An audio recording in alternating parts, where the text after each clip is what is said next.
Iran తర్వాత America ఈ కొట్లాట అయిపోయింది నిన్న అనుకున్నాము. మళ్ళా దాడులు జరిగినాయి ఇరాన్ స్థావరాల మీద. అడిగితే మేం కాదు ఇజ్రాయెల్ వాళ్ళు చేశారు అన్నట్టు వాళ్ళు మాట్లాడుతున్నారు. ఇప్పుడు ట్రంప్ ఒక స్ట్రాటజీ ప్రకారం స్టార్ట్ చేస్తాడు ఇప్పుడు, కానీ అంతిమంగా అతనికి బెనిఫిట్ వచ్చే పద్ధతిలో ఏం చేస్తాడు. ఇప్పుడు ఆయనకి ఏంటంటే పెట్రోల్ డాలర్స్ పెరగాలంటే ఆయిల్ మొత్తం వాడు కంట్రోల్ కావాలి. వెనిజులా కంట్రోల్ అయిపోయింది. అది ఇరాన్ దెబ్బతీయాలంటే ఈ ఒకరి వల్ల కాదు కానీ ఇజ్రాయెల్ని వెళ్ళిపోయాడు. రెండు అమెరికా ఇప్పటికే అప్పులు విరిగిపోయింది. $42 ట్రిలియన్ ఎంతో అప్పులో ఉంది. అంటే ఇప్పుడు చూసేవాళ్ళకి మన దేశంలో ఎలా ఉందంటే మనం మాత్రమే తటస్థంగా ఉన్నాం కాబట్టి మనం నాన్ కాంట్రవర్షియల్లో ఉన్నాం. మన దేశం చాలా సేఫ్ సైడ్లో ఉంది బికాజ్ ఆఫ్ మోడీ అనుకుంటున్నారు కదా.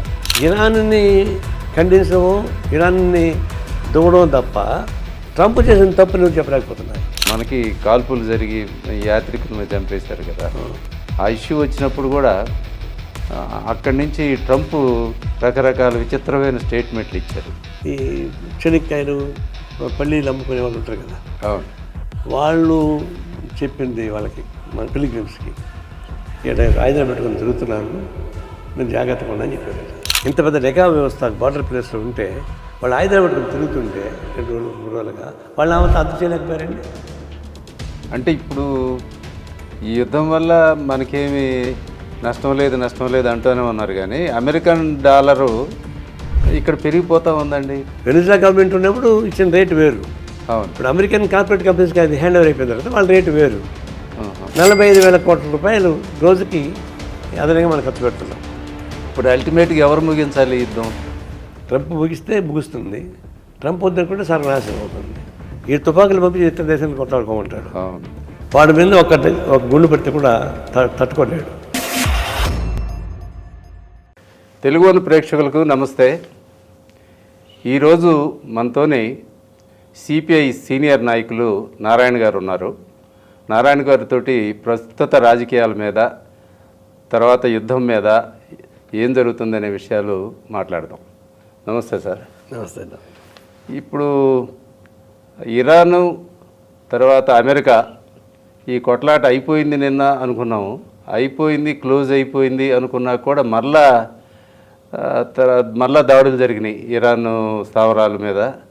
అడిగితే మేం కాదు ఇజ్రాయెల్ వాళ్ళు చేశారు అన్నట్టు వాళ్ళు మాట్లాడుతున్నారు. ఈ షరతులు అంటున్నారు, కండిషన్స్ అంటున్నారు, అయిపోయింది కొన్నాళ్ళు ఆపుతున్నాం అన్నారు. అసలు ఇప్పుడున్న సిచ్యుయేషన్లో యుద్ధం ఆగిపోయిందా, ఆగిపోతుందా? ఇప్పుడు ట్రంప్ ఒక స్ట్రాటజీ ప్రకారం స్టార్ట్ చేస్తాడు ఇప్పుడు, కానీ అంతిమంగా అతనికి బెనిఫిట్ వచ్చే పద్ధతిలో ఏం చేస్తాడు. అది మేము ఓడిపోయినాము అనే ఫీల్ కాడు.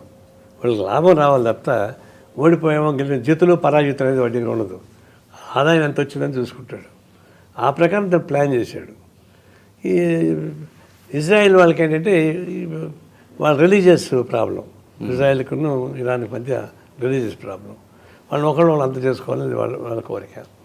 ఇవన్నీ కలిసి కాన్ఫ్లిక్ట్ వచ్చింది. ఇప్పుడు ఆయనకి ఏంటంటే పెట్రోల్ డాలర్స్ పెరగాలంటే ఆయిల్ మొత్తం వాడు కంట్రోల్ కావాలి. వెనిజులా కంట్రోల్ అయిపోయింది, దాన్ని కొట్టేశాడు.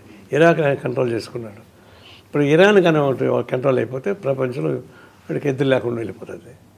అది ఇరాన్ దెబ్బతీయాలంటే ఈ ఒకరి వల్ల కాదు కానీ ఇజ్రాయెల్ని వెళ్ళిపోయాడు. ఇజ్రాయెల్కి ఏంటి వాళ్ళకు ఉన్నటువంటి రిలీజియస్ దీనిలో వాళ్ళు ట్రై చేశారు, అటాక్ చేశారు. అమెరికా బలం లేకపోతే ఇజ్రాయెల్ ఏం చేయగలని చేయలేదు. ఇవన్నీ కలిపి ఇప్పుడు ఏం చేస్తున్నాడు, లాస్ట్ మినిట్లో బ్రిటిష్ ఆపాడు. ఎందుకు ఆపాడు? వాళ్ళు ఇప్పుడు ఇరాను దీన్ని పెట్రోల్ రేట్లు పెరిగినాయి, ఒక పైకి వెళ్ళిపోయిన దగ్గర తగ్గవు. ఒక యుద్ధం ఆగిపోయినా కూడా పెరిగిన రేట్లు దగ్గర తగ్గవు. ఆ పెరిగిన రేట్లు ఎట్లా ఉంటే అమెరికాకు ఆదాయం. ఇక్కడ ఆల్రెడీ వాళ్ళ సొంత ఆయిల్ ఉంది, దాంతోపాటు వెనిజులా, ఇరాక్ అంతా కూడా వాళ్ళ చేతుల్లో ఉంది. ఇంకా సౌదీ అరేబియా వాళ్ళ చేతిలో ఉంటుంది. ఇవి అది కంటిన్యూ అవుతుంది. అసలు ఎప్పటికైనా అతను బస్సు కొడతాడు తప్ప కాటేయడు. కాటేయడం అంటే హ్యాండ్ ఓవర్ చేసుకోవాలా. హ్యాండ్ ఓవర్ చేసుకోవడానికి వీలు కాదు. ఇరాన్లో ప్రాబ్లం ఏంటంటే ఇరాక్లో అంటే అతనికి సపోర్ట్ లేదు కాబట్టి సరిపోయింది, కానీ ఇరాన్లో ప్రతి వ్యక్తి ఒక సైనికుడు అయిపోతాడు. వాళ్ళ దురహంకారం అంత పెంచేశాడు, చౌనిజం. ప్రతి ఒక్కరు ఒక మానవ బాంబు అయిపోతాడు. అందులో వాళ్ళ దేశంలోకి వెళ్ళి రాలేరు ఎవరు. కానీ అంత ఇది ఇప్పుడే కాదు, అతను కొమేని ముందు ఫైజల్ రాజు ఉన్నాడు, అవును. తన ఇంటర్వ్యూ చూసా.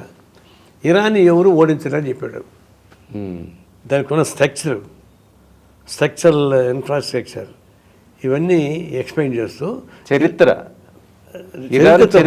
చాలా చరిత్ర ఒకటి, వాళ్ళు దాన్ని అధునాతంగా తయారు చేసుకున్నటువంటి ప్రొటెక్షన్ కూడా ఉందంట. ఓకే, రక్షణ వ్యవస్థ. అతనే చెప్పాడు ఆ మాట. తర్వాత మొన్న వీడియోలో వచ్చాయంత ఈ కొమేని వచ్చాక రెచ్చగొట్టాడు బాగా. అతను కూడా రియాక్షన్ ఫిల్ అని, అతను ప్రొఫెసర్ ఫిల్ అని కాదు, కానీ వాళ్ళు రిలీజియస్ ఫండ్ రెచ్చగొట్టేశాడు. మళ్ళీ ముసుగులు వేసి బురకాలు వేసి అట్లా లాగించాడు. అయితే వాటికి సంపద బాగుంది. తర్వాత టెర్రరిస్టుల గ్రూపులు తయారు చేసేసాడు వాళ్ళ దేశాన్ని కాపాడుకోవడానికి. అట్లా అతను ఒక ఎస్టాబ్లిష్ అయిపోయాడు. జనాన్ని కూడా అట్లా మెప్పించేశాడు. ఇది లేకపోతే మేము ఆత్మహత్యలు చేసుకుంటాం అనే దానికి వెళ్ళాడు. ఇప్పుడు చూడు, యుద్ధం జరిగితే కొన్ని వేల మంది వచ్చి ట్యాంకుల కాడ పెట్రోల్ ఉత్పత్తి జరిగిపోయి జనం నుంచి ఉన్నారు. అవును, థౌజండ్స్ ఆఫ్ పీపుల్. 1.5 కోటి అని చెప్తున్నారు, పేపర్లో వచ్చింది. అది ఇంకా ఎక్కువ ఉంటుంది.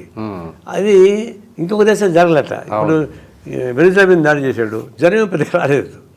ఇరాక్ మీద లోపలికే పోయి దాడి చేశాడు, మళ్ళీ ఎదుర్కోలేకపోయారు. కానీ ఇక్కడ అట్ట కాదు, సాధ్యం కాదు. ఇది కేవలం పెట్రోల్ డాలర్స్ పెంచుకోవడానికి ఉపయోగపడే పద్ధతి ఒకటి. రెండు, అమెరికా ఇప్పటికే అప్పులు ఇరుక్కుపోయింది. $42 ట్రిలియన్ ఎంతో అప్పులో ఉంది. తర్వాత అక్కడ ఉన్నటువంటి కార్పొరేట్ కంపెనీస్ మొత్తం వెపన్ ప్రొడ్యూస్ చేసేవాళ్ళు, ఆయుధాలు తయారు చేసేవాళ్ళు. ఆయుధాలు తయారు చేసేవాళ్ళ మీద ఆధారపడి గవర్నమెంట్ అది. ఇప్పుడు యుద్ధం వస్తే ఆయుధాలు కొనుగోలు చేస్తారు. ఒక 15 రోజుల క్రితం ఈ 3 కంట్రీస్, సౌదీ అరేబియా, ఇవన్నీ 3 దేశాలు కలిసి $170,000 ట్రిలియన్ స్పీచ్ చేశారు అమెరికాకి ఆయుధాలు కొనుక్కోవడానికి. అంటే వాళ్ళు ఆయుధాలు కొనుక్కోవడానికి ఉపయోగపడుతుంది, పెట్రోల్ సేవింగ్కి ఉపయోగపడుతుంది. ఆ పద్ధతులు అమెరికా వాడు నడిపిస్తున్నాడు. దాన్ని ఛేదించడానికి యునైట్ కావడం లేదు ఇంకా. ఇప్పుడు కొంచెం బెటర్ ఇంకా కావాలా. UN వల్ల కూడా చీలికి వచ్చింది. బ్రిక్స్లో కూడా అంత, బ్రిక్స్లో మనం ఇండియా ఉంది, మాట్లాడలేకపోయాడు. చివరికి వాళ్ళు తీర్మానం పాస్ చేశారు ఇరాన్కి వ్యతిరేకంగా. చేస్తే సోవియట్ను చైనా వాళ్ళు వీటో పవర్ ఇచ్చి ఆపిచ్చారు, లేకపోతే దానికి వ్యతిరేకమైంది. అంటే ఇరాన్ని ఖండించడం, ఇరాన్ని దూడడం తప్ప ట్రంప్ చేసిన తప్పు నువ్వు చెప్పలేకపోతున్నారు. అవును, చైనా రష్యాలు తప్ప. భారతదేశం అయితే మరి అన్యాయం, మరి నోరు మూసేసుకున్నాడు. మరి ప్రపంచం పెద్ద దేశం మంది, పార్లమెంట్ డెమోక్రసీ దేశం మంది, అలాంటి ఉద్యమానికి నాయకత్వం వచ్చిన దేశం మంది. ఈ రోజున ప్రపంచం ఏ మూలకమైన ఇండియా అలాగే కౌగులించుకుంటారు. అంత రెస్పెక్ట్ ఉంది. నేను స్వయంగా నేను కూడా చూసే కదా. నేను రష్యాలో ఉన్నాను 1 year, జర్మనీ పోయినాను, క్యూబా పోయాను, చైనా పోయాను, తర్వాత వియత్నంతో పాటు ఇటలీ కూడా పోయాను. ఎక్కడ పోయినా ఇండియా అనగానే వచ్చి కౌగులించుకుంటారు. ఓ ఇందిరాగాంధీ, హర్ష్ అంటే గుడ్ అని.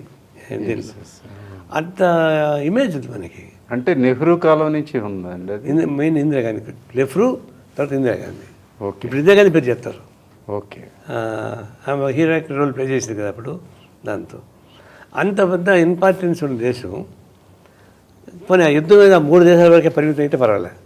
దాని ఇంపాక్ట్ అందరిపైన పడింది, ప్రపంచం అందరిపైన పడింది. మనకి ఆ గ్యాస్ కొరత వచ్చేసింది, ధరలు పెరిగిపోయినాయి, మొత్తానికి గందరగోళం అయిపోయినాం కదా. అవును, అంత పడితే కట్టుపరలతో పళ్ళు పెట్టుకునే వచ్చింది. అందువల్ల ప్రపంచం అంతా అస్తకస్తం అయిపోయి అతిపెద్ద భారతదేశం, మన వ్యవసాయ ఆధారిత దేశం అంది. మనం ఇంకా ఇబ్బంది పడిపోయారు. మన ఉత్పత్తి మొత్తం ఆహార వస్తువులు, అరటి పండ్లు, తర్వాత బియ్యం, మిగతా స్పైసెస్, వేల టన్నులు సముద్రంలో అట్లా ఆగిపోయాయి, షిప్ ఎట్లా ఆగిపోయాయి. కాబట్టి గ్రామాల్లో ఉన్న రైతులు మొదలుకొని అందరూ ఎఫెక్ట్ అయిపోయారు. అయినప్పుడు నోరు తెరిచి ఇది కరెక్ట్ కాదు అని చెప్పి చెప్పచ్చు కదా. అందులో వారానికి ఒక దేశం పోతుంటాడు ఈయన. మన భారతదేశం అన్ని రాష్ట్రాలు తిరగలేదు, కానీ ప్రపంచంలో మాత్రం 6-7 దేశాలు తిరిగేసాడు. అంటే ఇప్పుడు పోతే బతిస్తారా? ఇప్పుడు మన ప్రధానమంత్రి వెళితే ఆయన గౌరవిస్తారా? ఇప్పుడు గౌరవిస్తారు. ఎందుకంటే ఇంత పెద్ద యుద్ధం జరుగుతుంటే అంత పెద్ద దేశానికి అదే ప్రజలు అనుకోండి. ఇది కరెక్ట్ అని ఒక మాట.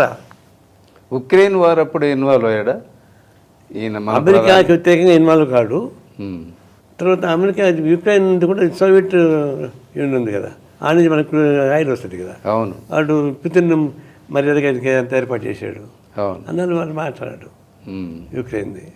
అంటే ఇప్పుడు చూసేవాళ్ళకి మన దేశంలో ఎలా ఉందంటే మనం మాత్రమే తటస్థంగా ఉన్నాం కాబట్టి మనం నాన్ కాంట్రవర్షియల్లో ఉన్నాం, మన దేశం చాలా సేఫ్ సైడ్లో ఉంది బికాజ్ ఆఫ్ మోడీ అనుకుంటున్నారు కదా. అంటే నాన్ కాంట్రవర్సీ అనేది న్యాయం పైన అన్యాయం పైన ఆధారపడి ఉంటుంది. నాన్ కాంట్రవర్సీ రాముడు మంచి పనులను కూర్చుంటే అన్యాయం జరిగిపోతుంటాయి, రేపులు జరిగిపోతుంటాయి, హత్యలు జరిగిపోతుంటాయి, చూస్తూ కూర్చుని న్యూట్రల్ ఎట్లా కూర్చుంది. Neutral is the 420. Neutral means the 420. పెద్ద మోసగాడైనటువంటి పదవి అంటే న్యూట్రల్. న్యూట్రల్ కుదరదు. ఈ వ్యవస్థే కాంట్రవర్షియల్ సొసైటీ ఇది. అవును కాంట్రవర్షియల్ సొసైటీలో న్యూట్రల్ ఎట్లుంటారు? అవును పులి మేకని తింటామంటే న్యూట్రల్ ఎట్టు కూర్తుంది? భూస్వాములు పేదవాళ్ళని దాడులు చేస్తుంటే న్యూట్రల్ ఎట్టు కూర్తుంది? అమెరికా సామ్రాజ్యవాదం దాడులు చేస్తున్న దేశాల పైన న్యూట్రల్ ఎట్టు కూర్తుంది? వెనుజులా ఇండికేట్ గవర్నమెంట్ అది. ఇండికేట్ గవర్నమెంట్ భార్యాభర్తలు పోయి బట్టలలో పడుకుంటే అది తీసుకెళ్ళిపోతారా? తప్పన మాట చెప్పరా? ఇరాక్ సద్దాం హుసేన్ అని చెప్పారు, పోయి ఆడిపోయి చంపేశారు.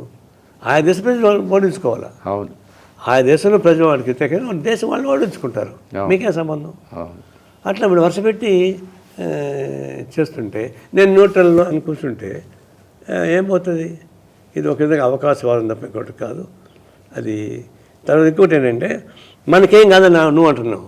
ఎందుకు కాలేదు? ఎంత నష్టం వచ్చింది మన భారతదేశానికి? అవును ఆర్థికంగా ఎంత తర్వాత 1 కోటి మంది ప్రజలు మన భారతదేశంలో 1 కోటి మంది ఇరుక్కుపోయారు అన్ని దేశాలలో ఎండపైపోయారు. ఒక ఆమె తెలంగాణ నుంచే 15,000 మంది గల్ఫ్లో ఇరుక్కుపోయారు. అట్లా దేశ ప్రజలు ఇబ్బంది పడ్డారు, వ్యాపార ఇబ్బంది పడ్డారు, చదువుకున్న వాళ్ళు ఇరుక్కుపోయారు, వ్యాపారం చేసే వాళ్ళు ఇరుక్కుపోయారు. బాహ్రీన్లో మా ఫ్రెండ్ ఉన్నాడు, కన్స్ట్రక్ట్ వాడు కేరళ అతను, వాడు ఇరుక్కుపోయాడు. అక్కడ పోయి వాడు కన్స్ట్రక్షన్ బిల్డింగ్ పెడితే బాంబు అది పోయింది అక్కడ, దాని దాడి చేశారుగా. అంటే ఎంతమంది ఇబ్బంది పడ్డారని. కాబట్టి మా దేశానికి ఎవరు రాలేదంటే నేను దేశం మీద గుండె ఎక్కల్లా, గుండె ఎక్కినే మొత్తం దివాలు తీసావు. ఇప్పుడు డీజిల్ పెట్రోల్ ఇంకొంచెం లేట్ అయితే ఏమవుతుంది? అంటే ఇప్పుడు కాశ్మీర్లో అప్పుడు ఒక మనకి కాల్పులు జరిగి యాత్రికులను చంపేశారు కదా, ఆ ఇష్యూ వచ్చినప్పుడు కూడా అక్కడి నుంచి ట్రంప్ రకరకాల విచిత్రమైన స్టేట్మెంట్లు ఇచ్చారు. ఇది నా వల్లనే పాకిస్తాన్కి భారత్కి మధ్య యుద్ధం ఆగిపోయింది అని. అప్పుడు కూడా వీళ్ళు ఏమీ మాట్లాడాల కాదు. నేను అది జరిగిన తర్వాత నెల తర్వాత పోయినాను జమ్మూ కాశ్మీర్కి. ఆ బార్డర్ ఏరియా కూడా చూద్దానికి పోయినాం. పార్టీ పనిగా పోయాను. సరే పోదా అని చెప్పేసి అని నేను అజిత్ పాషా ఆ పార్టీ లీడర్ కలిసి వెళ్ళాం. వాళ్ళని ముందర పోనీ లేదు ప్రాబ్లం అని. మేము ఇండియన్ టూరిస్ట్ అని చెప్పేసి అని పోయినాం. ఒక స్టేజ్ దాకా పోయినా ఎక్కడ కాల్పులు జరిగినాయో అక్కడికి డోర్ క్లోజ్ చేసేసారు, రోడ్డు క్లోజ్ చేసేసారు, ఎవరిని పోనీయడం లేదు. గుర్రాల మీద పోవాలి అక్కడి నుంచి. ఆ గుర్రాలు ఆగిపోయినాయి. అప్పుడు వాళ్ళు చెప్పేది ఏంటంటే ఈ శనక్కాయలు పల్లీలు అమ్ముకునే వాళ్ళు ఉంటారు కదా, వాళ్ళు చెప్పింది వాళ్ళకి మన పిలిగ్రిమ్స్కి ఇక్కడ ఆయుధాలు పెట్టుకొని తిరుగుతున్నారు, మీరు జాగ్రత్తగా ఉండని చెప్పారట. దాన్ని అందరూ కుక్కటపల్లి నుంచి మా ఫ్యామిలీ ఫ్రెండ్ ఒకడు దానిలో ఉన్నాడు అక్కడ. వాడు ఫోన్ చేసి చెప్పున్నాడు, ఇది ఆయుధాలు పెట్టుకొని తిరుగుతారంటే 2 రోజుల నుంచి జాగ్రత్త పడమని చెప్తున్నారు చెప్పేసి. కానీ 2 రోజుల తర్వాత వాడు వచ్చి దాన్ని షూట్ చేశారు దాన్ని అక్కడే సేమ్ ప్లేస్. అంటే నిఘా వ్యవస్థ తెలియదా? ఇంత పెద్ద నిఘా వ్యవస్థ బార్డర్ ప్లేస్లో ఉంటే వాళ్ళు ఆయుధాలు పట్టుకుని తిరుగుతుంటే 2 రోజులు 3 రోజులుగా వాళ్ళు ఆమెతో అదుపు చేయలేకపోయారండి. ఎందుకు చేయలేకపోయారు? ఒకటి. తర్వాత జరిగిపోయిన తర్వాత వీళ్ళు ఏదో నాటకం వాటి దాడి చేసి వాళ్ళు చెప్తున్నారు. బార్డర్లో చెప్పాడంటే మనోడు ఏం చేసింది చచ్చింది లేదు, వాళ్ళే కొట్టేసిపోయారని చెప్పేసి చెప్తున్నారు. అంతేకాదు, మీకు గవర్నర్ చెప్పాడు కదా, ఇప్పుడు పుల్వామా సైనికుల జరిగింది కదా, అవును, వాళ్ళు సమ్మర్ క్యాంప్కి వచ్చిపోయారు. వాళ్ళు ఫ్లైట్లో పోవాలా, అందువే పోవడానికి వీల్లేదు, అందువే పోతే డేంజర్ అని చెప్పారు. అప్పుడు గవర్నర్ చనిపోయాడు. ఇప్పుడు అతను కూడా చెప్పాడు ఇన్ఫర్మేషను, కానీ రోడ్లోనే పొమ్మని హార్ట్ చేశాడు ప్రైమ్ మినిస్టర్. ఫ్లై చేయాలని వాళ్ళు ప్రయత్నిస్తే ఫ్లై చేయకుండా రోడ్డు చేశాడు. తను అంత కట్టుదిట్టాను రోడ్లో ఎదురు గట్టి వస్తుంది ఆ మానవ వెహికల్. అదే కదా. అవును. ఇవన్నీ ఈ ప్రమాదకరమైన ఆలోచనలు ఉన్నాయి. ఈ ఆ బార్డర్ ఏరియాలో ఏదో ఒకటి ట్రబుల్ క్రియేట్ చేస్తుండాలి. దాని సెంటిమెంట్ తీసి భారతదేశం వద్ద పెట్టాలి.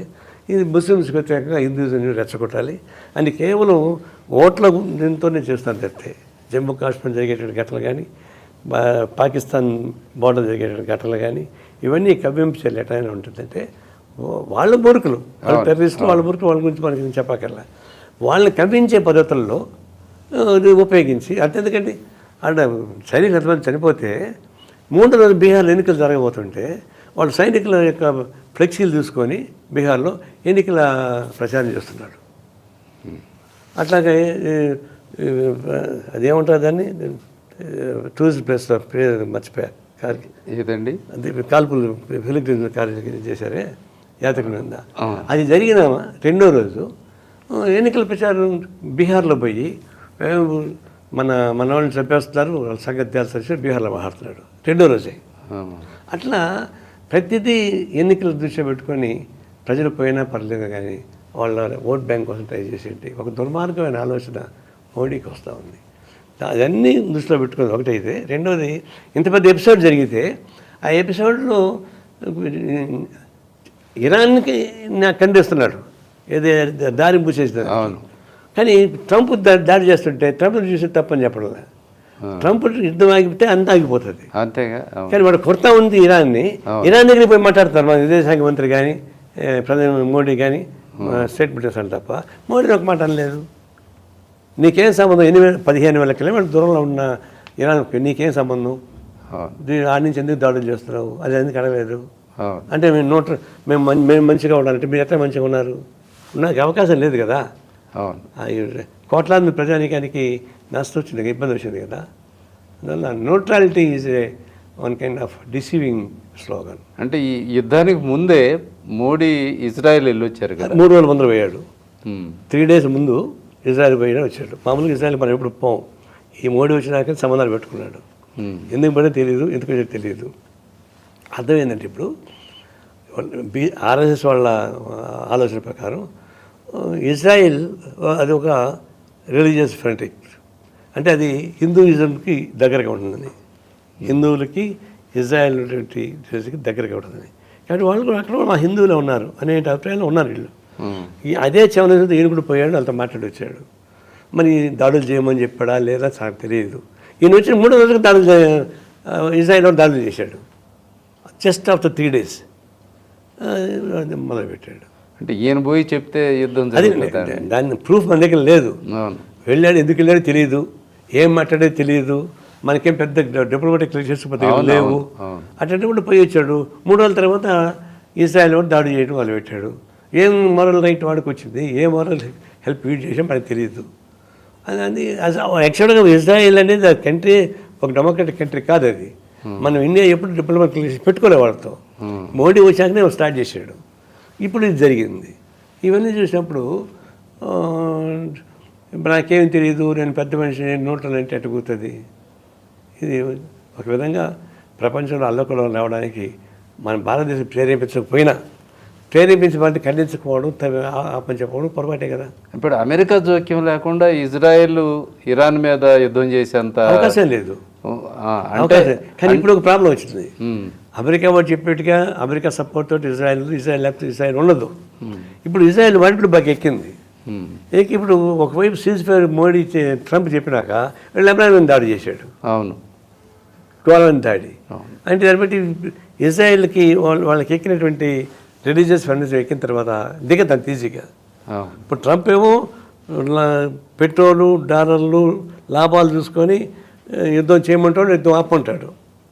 వీడికి అది కాదు, నా తలకాయ పోయినా పర్లా నా ప్రెస్టేజ్ ఉండాలని చెప్పేసి వీడు మొదలుపెట్టాడు. ఒకవైపు సీజ్ ఫైర్ అని చెప్పినప్పుడు కూడా వాళ్ళు వేన్ రిలీజ్ చేస్తామని చెప్పినాక వీడు లెబనాన్ దాడి చేస్తే మళ్ళీ వాళ్ళు క్లోజ్ చేసేశారు ఇరాన్ వాళ్ళు. ఇది గారి అవును. అందువల్ల ఇది పూర్తిగా సెటిల్ అయిందని చెప్పలేము, పాక్షికంగానే సెటిల్ అవుతుంది అనుకుంటాను. ఆ యుద్ధం ఇంకా కొనసాగితే మాత్రం నష్టం అంటే ప్రపంచం అంతా నష్టం వస్తుంది. ఇప్పుడు ఈ అటమిక్ ఉన్నాయి. అవును ఇరాన్ దగ్గర కొన్ని ఉన్నాయి, అవును ఎక్కువ అమెరికాకు ఉన్నాయి. తర్వాత ఇజ్రాయెల్ కూడా కొంత 5-6 ఉన్నాయి. తర్వాత సోవియట్ రష్యాకి చైనాకు ఉన్నాయి. అంతేకాని ఎక్కువ అమెరికాకు ఉంటాయి. ఇప్పటికే ప్రాణ నష్టం వేలల్లో ఉండుంటుంది కదా. అది కాదు, అది ఒక్కటి పేలినా ఆ, అది ఒక్కటి పేలినా ప్రపంచం మొత్తం ధ్వంసం చేయడానికి ఉపయోగపడే శక్తివంతమైన శక్తులు ఉన్నాయి. అవును అంతే కదండి. ఇవి అవన్నీ ఒకసారి పేలితే ప్రపంచం ఎవరు మిగలరు. అంతేగా. ఎందుకు అమెరికా వాడు దాని జోలికి పోలేదంటే వాడు పెట్టుబడిదారుడు, వాడు సుఖంగా బతకాల, లాభాలు కావాలని కోరుకునేవాడు. అందుకే వాడు నాశనం కావాలని కోరుకోడు. ఇజ్రాయెల్ భుజం మీద తుపాకీ పెట్టి ఇరాన్తో యుద్ధం చేస్తున్నాడు. కొట్లాడితే నిజంగా వాడి వాడుకునేటువంటి అనుభవాలు ఉపయోగిస్తే ఇవాటి అందరూ అయిపోయాడు కదా. అవును. చేయరు. వాడేమంటాడు, ఇజ్రాయెల్ కూడా ఏమన్నాడంటే మీరు ఇరాన్ మీద దాడి చేసినావు కానీ పెట్రోల్ బావుల మీద దాడి చేస్తాం అడిగాడు. ఇంకా పెట్రోల్ బావులు పోకూడదు, అవును ఇరాన్ వాడు పోవాలా, అవి ఉండాలా, రేపు ఆఖరి అది మనకు కావాలా. కానీ ఇజ్రాయెల్ ఒకటి ఏంది, వాడిని దెబ్బతిని కొట్టాడు. అంటే డిస్ప్యూట్ ఉంది ఇజ్రాయెల్కి ట్రంప్కి మధ్య ఒక డిస్ప్యూట్ ఉంది. నువ్వు దేశాన్ని కొట్టుకో, సంపద కొట్టబాక, ఇది సంపద మనకే వస్తుంది కదా. వీడు మూర్ఖుడు, రైట్, మొత్తం దేశం కావాలి వీడు మొదలు పెట్టాడు. ఇప్పుడు ఇది కంటిన్యూ చేసే మళ్ళీ ప్రాబ్లం వస్తుంది. ఇప్పుడు ఇజ్రాయెల్ ఈ విధంగా లెబనాన్ మీద దాడి చేసేవాడు ఇజ్రాయెల్ని ఖండించాలా, ట్రంప్ ఖండించాలా, కంట్రోల్ చేయాలా, చేస్తాడో లేదో తెలియదు. అందువల్ల ఇంకా ఇది క్వశ్చన్ మార్కే. అంటే ఇప్పుడు ఈ యుద్ధం వల్ల మనకేమి నష్టం లేదు అంటూనే ఉన్నారు. కానీ అమెరికన్ డాలరు ఇక్కడ పెరిగిపోతూ ఉందండి. 94 రూపాయలు ఇంకా పెరిగింది.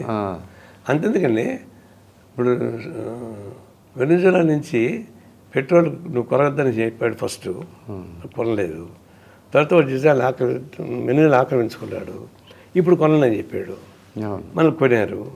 కొంటే ఒక రోజుకు 45,000 కోట్ల రూపాయలు నష్టం రోజుకి. ఎట్లా? వాడు ధర పెంచాడు కదా, పెంచింది. ఇజ్రాయెల్ గవర్నమెంట్ ఇచ్చిన, వెనిజులా గవర్నమెంట్ ఉన్నప్పుడు ఇచ్చిన రేటు వేరు. ఇప్పుడు అమెరికన్ కార్పొరేట్ కంపెనీస్కి అది హ్యాండ్ ఓవర్ అయిపోయిన తర్వాత వాళ్ళ రేటు వేరు.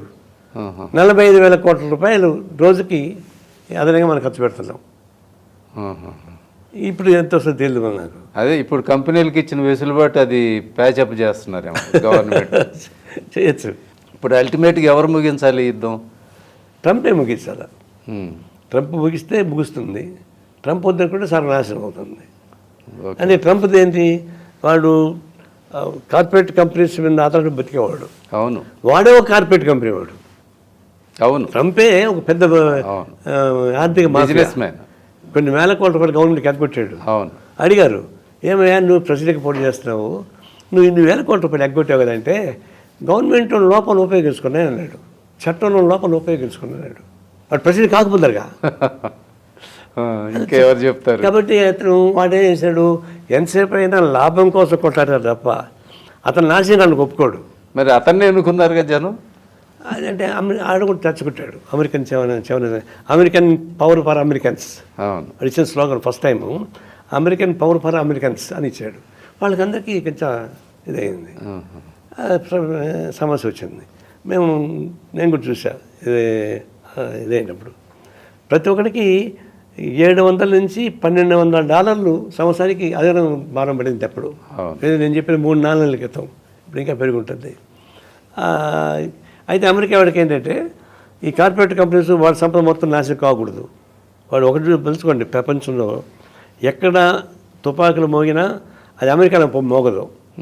అమెరికా గడ్డ పని రానియడు. ఈ తుపాకులు పంపించి ఇతర దేశాలకు కొట్టాడుకోమంటాడు. వాడి మీద ఒక గుండు పెడితే కూడా తట్టుకోలేడు. అయినప్పుడు వాడు నాశనం కావాలని కోరుకోడు. అందుకే ఆ వెపన్స్ తీయడు బయటికి.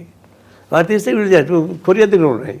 వాడే ఉంటాడు, నువ్వు అణు శక్తి ఉపయోగించుకోవాలంటే నీకు చాలా దొంతర్లు ఉన్నాయి, నీ వల్ల కాదు, నాది షూట్ కేసులో ఉంది, నాకు రిమోట్ నీ పెంచి పారేస్తా అంటున్నాడు.